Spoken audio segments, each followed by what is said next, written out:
Olá, irmãos. Essa é parte de uma resposta que dei a alguns amigos quando me perguntaram sobre o que é missões. Bem, missões é a igreja multiplicadora. Para a gente entender missões, é necessário a gente entender a formação e a motivação da igreja de Jesus Cristo na Terra. Quem entende missões, entende a igreja como a conhecemos hoje, inclusive as suas limitações, suas dificuldades. Ao mesmo tempo, quem não se esforça para entender missões, jamais conseguirá entender o propósito da igreja cristã na Terra. Então, eu gostaria que você me acompanhasse nesse entendimento da multiforme igreja. Em primeiro lugar, a igreja de Cristo ela é invisível. Jesus, propriamente, era judeu. Ele não elaborou um sistema de crenças ou uma denominação. Jesus não era cristão. O apóstolo Paulo foi que, inspirado pelo Espírito Santo, mais tarde, então, sistematiza a igreja como a gente conhece depois de Cristo. A igreja de Cristo Jesus tanto é a congregação de irmãos, como nós vemos reunidos, quanto também a igreja invisível, o corpo dele espalhado por toda a terra, fazendo o mesmo, adorando e exaltando ao Senhor Jesus. Ela é o poder do Espírito Santo, ou o evangelho em movimento na terra. Nem todos os que fazem parte da igreja visível, a congregação dos irmãos que a gente vê, fazem parte da igreja invisível ou do corpo de Cristo. Missões é a igreja invisível em todo o mundo, a igreja presente em toda a terra. 2. A igreja é apacentadora e multiplicadora. Ela é apacentadora porque ela é local, buscando e salvando, em nome de Jesus, claro, aos perdidos, e multiplicadora porque ela traz consigo o poder apostólico pioneiro, que a faz, é isso que faz dela, capaz de crescer a si própria e multiplicar-se de onde ela está até os confins da terra. Missões é o poder apostólico da Igreja de Cristo. Aliás, é onde a gente encontra a palavra apóstolo, ou o prefixo do grego para o português. Apó quer dizer tirado, para fora. Então, apóstolo ou missionário, ou aquele que é enviado pela igreja para fora, ou aquele que representa o reino de Deus para fora ou diante dos homens. Se uma igreja não busca esse poder, o poder apostólico, ou não tem esse poder, talvez ela não seja de Cristo. No mundo pós-moderno que a gente vive, existem muitas igrejas que não são de Cristo. Sequer deveriam ser chamadas cristãs, mas se chamam.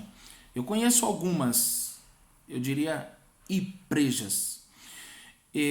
Entre os teólogos modernos, eles dizem que nós estamos vivendo um, entre aspas, deslocamento. Eu, particularmente, acho que esse comportamento, ele nem pós-moderno é. O apóstolo Paulo já combatia igrejas, entre aspas, que tentavam imitar a igreja de Jesus Cristo. Também fala sobre mágicos que queriam comprar o poder dos apóstolos para faturarem, para fazer o que os apóstolos faziam e faturarem em cima disso. Terceiro, a igreja ela é autóctone e alóctone.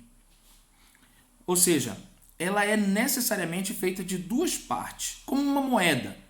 Imagine uma moeda de R$1. Como a maioria das moedas, a moeda de R$1 no Brasil tem dois lados, não é verdade?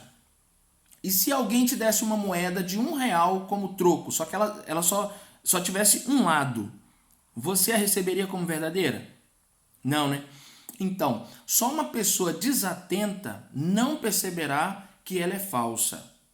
A igreja de Jesus tem dois lados muito claros. Ela é autóctone e alóctone. Ela é autóctone porque ela está plantada onde ela está para evangelização, para congregação e discipulado e ensino daqueles para quem ela veio. E ela é alóctone quando ela é enviada para ser plantada longe de onde ela está para servir a outros, fazendo as mesmas coisas. Evangelizando, pregando, discipulando e ensinando aqueles para quem ela foi enviada. Quarto, a igreja de Cristo é local e universal. A igreja de Jesus é missionária, ela é apostólica, ela é uma só. Ela é local e multiplicadora, alóctone. onde ela estiver, ela ainda que espalhada é o corpo de Cristo na terra. Ela é muito mais abrangente do que denominação ou inclinação teológica. Ela é mais abrangente do que os seus usos e costumes, do que a sua cultura, ou mesmo as suas limitações naturais, geográficas, estruturais, etc. 5. A Igreja de Cristo Jesus é militante e triunfante. Ela é formada de crentes sinceros, crentes cheios do Espírito Santo. Ela é a igreja invisível, os discípulos de Cristo, arraigados na palavra, cheios de Deus, cheios do Espírito de Deus, na guerra espiritual e em compromisso real e sincero com o reino de Cristo na terra. Mas ela jamais é esquecida.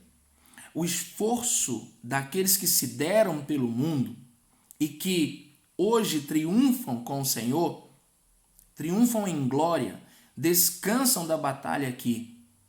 A esses aí, a gente diz que são aqueles que o mundo não era digno.